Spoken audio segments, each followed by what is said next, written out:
Hello and welcome back to our channel guys. दोस्तों आज की इस वीडियो में हम बात करने वाले हैं हमारे इंपोर्ट एक्सपोर्ट कोड यानी कि आईसी कोड के अपडेशन के बारे में, जो कि लास्ट एक नोटिफिकेशन के थ्रू आया था कि हमें अपना आईसी कोड अब एनुअली अपडेट करना होगा, जो कि काफ़ी एक अच्छा इनिशिएटिव है। बिकॉज हम सब ने ऐसी कंपनीज देखी हैं जिन्होंने 2008, 2009 या उससे पहले भी आईसी कोड ले रखे हैं और उनको अपडेशन की कहीं तक भी कोई बात नहीं होती।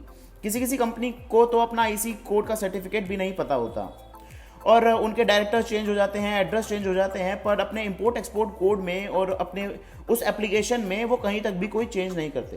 तो ये काफ़ी अच्छा इनिशिएटिव है कि हमें एनुअली अपना आईसी कोड अपडेट करना होगा और इसी के लिए इस वाली वीडियो में हम देखेंगे कि कैसे हम उसे अपडेट कर सकते हैं, क्या उसका प्रोसेस रहता है। तो जुड़े रहिए इस वीडियो के साथ और चलिए शुरू करते हैं। वीडियो में आगे बढ़ने से पहले अगर आपने अभी तक हमारे चैनल को सब्सक्राइब नहीं किया तो आप हमारे चैनल को सब्सक्राइब कर लीजिए। उसी के साथ साथ आप हमारे को इंस्टाग्राम पे भी फॉलो कर सकते हैं। अगर आपको अकाउंटिंग, टैक्सेशन, फाइनेंस से रिलेटेड कोई भी क्वेरी है तो आप हमको कमेंट बॉक्स में या हमारे टेलीग्राम चैनल पे भी हमको कॉन्टैक्ट कर सकते हैं। तो अपने आईसी कोड के अपडेशन के लिए आपको आ जाना है www.dgft.gov.in। इसका लिंक मैं आपको डिस्क्रिप्शन बॉक्स में भी दे दूंगा, वहां से भी जा सकते हैं।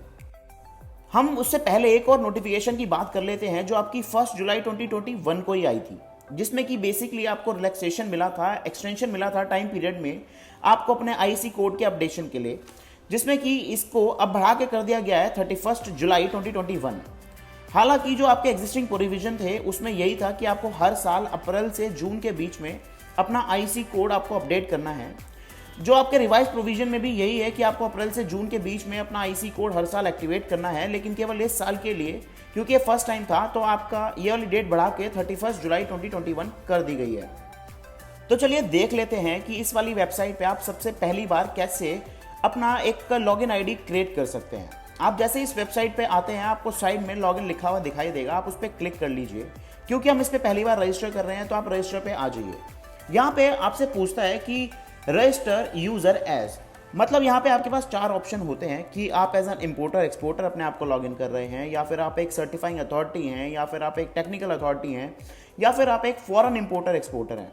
तो आप अपनी कैटेगरी अपने हिसाब से यहाँ पे सेलेक्ट कर लीजिए। उसके बाद आप first name, last name, email ID, mobile number, अपना पिन कोड वगैरह पूरा एड्रेस यहाँ पे डाल के आप कैप्चा कोड पे एंटर कर दीजिए और उसके बाद आप टर्म्स एंड कंडीशन एक्सेप्ट करके सेंड ओटीपी कर दीजिए। बेसिकली आपने जो भी मोबाइल नंबर और ईमेल आईडी यहाँ पे दिया है वो वेरीफाई होगा, आपके पास ओटीपीज आएंगे, आप वो एंटर कर दीजिए और इससे आपका user ID for the first time create हो जाएगा। यहाँ पे नोटिस करने की बात ये भी है कि आपको कोई कंपनी का यूजर नेम या कंपनी का लास्ट नेम, फर्स्ट नेम ये सब नहीं डालना। आप जो भी आपकी कंपनी का मैनेजिंग अथॉरिटी है या फिर जो मैनेजिंग पर्सन है, आप उसकी डिटेल्स यहाँ डाल के लॉगिन क्रिएट कर सकते हैं। जैसे ही आपका लॉगिन पूरा हो जाता है आप यहाँ पे आ जाइए, आप अपना यूजर नेम, पासवर्ड डाल के, कैप्चा कोड डाल के लॉगिन कर लीजिए। जैसे ही आप लॉगिन करेंगे आपको कुछ ऐसा पेज नहीं दिखेगा, बिकॉज यहाँ पे मैं पहले से ही अपना आईसी लिंक कर चुका हूँ। जब आप इस पेज पे आएंगे तो आपको सबसे पहले दिखेगा लिंक आईसी का ऑप्शन। उसमें बेसिकली आपने जो लॉगिन किया है और जो आपका आईसी है, आप उन दोनों को लिंक करते हैं और वो करने के बीच में आपको कुछ परेशानी आ सकती है। लेट सपोज आपका जो मैनेजिंग डायरेक्टर वगैरह पहले थे वो अभी भी मैनेजिंग डायरेक्टर वगैरह हैं, तो आप उनका डीएससी लगा सकते हैं और आसानी से लिंक कर सकते हैं। बट अगर आपके मैनेजिंग डायरेक्टर वगैरह जो आपके आईसी कोड के सर्टिफिकेट पे थे वो चेंज हो गए हैं, तो अब उनका डीएससी यहाँ पे एक्सेप्ट नहीं करता और वो लिंक करने में दिक्कत करता है। उसके लिए सिंपल सा ऑप्शन ये है कि आप एक ऑर्गेनाइजेशन बेस्ड डीएससी बनवा लीजिए और उससे आप यहाँ पे लिंक कर सकते हैं। अगर आपको इस रिगार्डिंग कोई भी हेल्प चाहिए कि आप ऑर्गेनाइजेशन बेस्ड डीएससी कैसे बनवा सकते हैं, तो आप उसके लिए मेरे को कमेंट बॉक्स में बता सकते हैं। हम उसके लिए भी एक वीडियो बनाने की पूरी कोशिश करेंगे, या आप ईमेल के थ्रू या कमेंट्स में भी हमसे पूछ सकते हैं। ये तो बात हो गई आपका आईसी कोड लिंक करने की। अब हम देख लेते हैं कि हम इसे अपडेट या मॉडिफाई कैसे करेंगे। तो उसके लिए आपको सिंपली इस बटन पे क्लिक कर लेना है। ये वाली वेबसाइट थोड़ा स्लो चलती है, बट जब आपका पेज खुलेगा तो वो कुछ ऐसा दिखेगा जिसमें कि आपको कुछ बेसिक इन्फॉर्मेशन फिल करनी होगी, जैसे कि general information, detail of proprietor, partner, director, bank information, other details कि आप किस सेक्टर वगैरह में काम करते हैं, और एक लास्ट डिक्लेरेशन फॉर्म। उसके बाद इसको आप सिंपली अपना डीएससी लगा के आप ओटीपी वगैरह से इसको फाइल कर सकते हैं। तो चलिए हम एक एक करके देख लेते हैं कि कैसे हम इसको फाइल करेंगे, फिल करेंगे। इसमें सबसे पहले आता है बेसिक डिटेल का ऑप्शन, जिसमें कि आपसे पूछता है कि आप प्राइवेट लिमिटेड हैं, प्रोप्राइटर हैं, पार्टनरशिप हैं, क्या हैं। उसके बाद आपसे आपके फर्म का नाम पूछता है, पैन नंबर पूछता है, लीगल नेम पूछता है। ये सारी डिटेल उसमें आपको फिल कर देनी है। उसके बाद ये पूछता है आपसे कि आपकी कैटेगरी क्या है, एक्सपोर्टर की, इंपोर्टर की। आप वो अपने अकॉर्डिंग फिल कर लीजिए। क्या आपकी फर्म जो है वो SEZ में लोकेटेड है, तो आप वो भी देख लीजिए, यस और नो। फिर यहाँ पे आपसे आपकी कंपनी का नंबर और GST नंबर पूछता है। आपको साथ साथ एक प्रूफ भी अटैच करना होता है, और वो सब आप यहाँ पे अटैच कर सकते हैं। उसी के साथ साथ आप देखेंगे तो यहाँ पे मोबाइल नंबर और ईमेल आईडी भी आपसे कंफर्म करता है, और यहाँ पे जो भी आप ईमेल आईडी, मोबाइल नंबर देंगे उन पे OTPs जाते हैं उनको वेरीफाई करने के लिए, जिससे आगे फर्दर कम्युनिकेशन उन्हीं ईमेल आईडी और मोबाइल नंबर पे हो पाए। फिर हम आ जाते हैं अपनी फर्म की डिटेल्स पे। बेसिकली जहाँ भी हमारा रजिस्टर्ड ऑफिस है, हमारा जहाँ पे भी इनकॉर्पोरेटेड ऑफिस है, हमें वो वाली डिटेल्स यहाँ पे फिल करनी है। उसी के साथ साथ हमें इसमें एक अटैचमेंट भी लगाना है, जो कि एक प्रूफ है कि भाई यहीं पे हमारा ऑफिस है। अटैचमेंट के लिए आपको काफ़ी सारे ऑप्शन मिलते हैं। अगर आप देखें तो उसमें आप सेल डीड हो गई आपकी, आपका या रेंट एग्रीमेंट हो गया, इलेक्ट्रिसिटी बिल हो गया, टेलीफोन बिल हो गया, मोबाइल बिल हो गया। अगर आपके पास आप देखें तो इसमें आधार कार्ड वगैरह का भी ऑप्शन है। उसी के साथ साथ अगर आपके पास कोई भी ऐसा प्रूफ नहीं है जो कि आपकी कंपनी के नेम पे हो या एप्लीकेंट के नेम पे हो, तो आप इसमें एक NOC भी लगा सकते हैं, वो भी काम करेगी। उसके बाद आप आ जाते हैं तीसरे सेक्शन पे, जो कि आपकी ब्रांच की डिटेल्स, कि आपकी कहाँ कहाँ कौन कौन सी ब्रांच है, क्या वो SEZ में है, क्या आपकी कोई इलेक्ट्रॉनिक पार्क में है। तो ये सारी डिटेल्स आपको उसमें फिल करनी है। उनके GST नंबर क्या है, एड्रेस क्या है। जैसे ही आप ये सारे डिटेल्स फिल कर देंगे, आप ऐड पे क्लिक करते रहिए, तो लास्ट में जाके आपको आपकी सारी ब्रांचेस दिखेंगी। आप सेव एंड नेक्स्ट पे क्लिक कर दीजिए। आप जैसे ही सेव एंड नेक्स्ट पे क्लिक करेंगे, आपको ये सेव मैसेज आ जाएगा कि आपका ड्राफ्ट सेव हो गया है। उसके बाद आपको इसमें फिल करनी है डिटेल्स ऑफ प्रोप्राइटर पार्टनर। यहाँ पे आपको ऑप्शन मिलते हैं कि क्या आपका जो डायरेक्टर है वो एक फॉरेनर है। अगर आप इस पर क्लिक कर देंगे तो इसमें से 1-2 ऑप्शन आपके कम हो जाते हैं, बट वो तभी अगर आपका डायरेक्टर फॉरेनर है तो।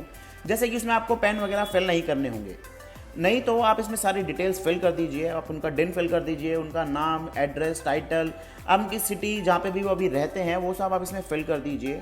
उनका मोबाइल नंबर भी आपको इसमें मेंशन करना होगा। जैसे ही आप ऐड पे क्लिक करेंगे, लास्ट में आपको दिख जाएगा आपने कितने डायरेक्टर इसमें ऐड किए हैं।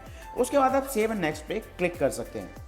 जैसे ही आप सेव एंड नेक्स्ट पे क्लिक करते हैं, आपको दोबारा से आ जाएगा कि आपकी ड्राफ्ट एप्लीकेशन सेव हो गई है। उसके बाद आपको इसमें बैंक की इन्फॉर्मेशन डालनी है कि आपके बैंक का अकाउंट नंबर क्या है, बैंक का नाम क्या है, IFSC कोड क्या है, और उसी के साथ साथ आप उसका भी आपको एक अटैचमेंट यहाँ पे लगाना होगा। उसमें आप कैंसिल चेक लगा सकते हैं, या फिर आप अपनी बैंक पासबुक की फोटोकॉपी लगा सकते हैं, बैंक स्टेटमेंट लगा सकते हैं। आप ऐड पे क्लिक करके यहाँ पे आपको आपका बैंक भी दिख जाएगा। आप सेव एंड नेक्स्ट पे क्लिक कर दीजिए। जैसे ही आप सेव एंड नेक्स्ट पे क्लिक करेंगे, उसके बाद आ जाएंगे आप अपने एक और अगले ऑप्शन पे। उससे पहले आपको दिखेगा सक्सेस मैसेज, यानी कि आपकी ड्राफ्ट एप्लीकेशन सेव हो चुकी है। यहाँ पे आपसे पूछता है अदर डिटेल्स में कि आप ऑपरेशन क्या है, मतलब आप इंपोर्टर हैं, एक्सपोर्टर हैं, आप कुछ और करते हैं। आप जो भी अपने हिसाब से सेलेक्ट करेंगे उसमें आपको ऑप्शंस दे देगा, जैसे कि आप केमिकल में है, इलेक्ट्रॉनिक में है, इंजीनियरिंग में है, फिश है, फूड प्रोडक्ट है, हार्ड क्राफ्ट, हैंडीक्राफ्ट्स है। ये सब आप अपने हिसाब से सेलेक्ट कर सकते हैं और सेव एंड नेक्स्ट पे क्लिक कर दीजिए। उसके बाद आ जाता है आपका लास्ट ऑप्शन, और आपका जो लास्ट चीज़ फिल करनी है वो एक डिक्लेरेशन फॉर्म, कि बेसिकली आप डिक्लेयर कर रहे हैं कि आपने खुद एप्लीकेशन भरी है और वो सही है। लास्ट में आप उस पर टिक कर दीजिए, आप अपना प्लेस इसमें मेंशन कर दीजिए और आप सबमिट पे क्लिक कर दीजिए। ये आपको एक ड्राफ्ट यहाँ पे दिखा देता है कि आपने ये इन्फॉर्मेशन भरी है। आप उसको क्रॉस चेक जरूर कीजिए, बिकॉज अगर आप यहाँ पे नहीं क्रॉस चेक करते तो उसके बाद आप दोबारा से इसे एडिट नहीं कर पाएंगे। ये पूरी आपको आपकी एप्लीकेशन दिखा देता है, ये दोबारा से आपसे डिक्लेरेशन साइन करवाता है और उसके बाद सबमिट। यहाँ पे आपको एक बार ये बता भी देता है कि अगर आपने एक बार इसे साइन कर दिया, आप उसे एडिट नहीं कर पाएंगे। यहाँ पे आपको साइन करने के 2 ऑप्शन मिलते हैं। आप इसे आधार ई-साइन भी कर सकते हैं और DSC से भी साइन कर सकते हैं।